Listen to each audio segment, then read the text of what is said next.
showing you how to do a slip knot. All you need is just a ball of yarn. You're going to get a nice long end and you're going to make an E shape, like that, E.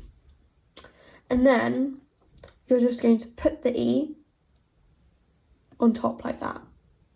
Really simple. Do it again. Like that. Now you're going to pinch the middle. You see that line in the middle? You're going to pinch it. You're going to pull it. Now with this finger, with this hand, make sure those two fingers are still pinching that middle bit. Now using this hand, you're just going to grab both ends of the string, long and short, and you're going to pull like that. Now you can see that the loop's really big and it's not going to fit on a crochet hook. So if you want to tighten it, you just pull the long end of your string.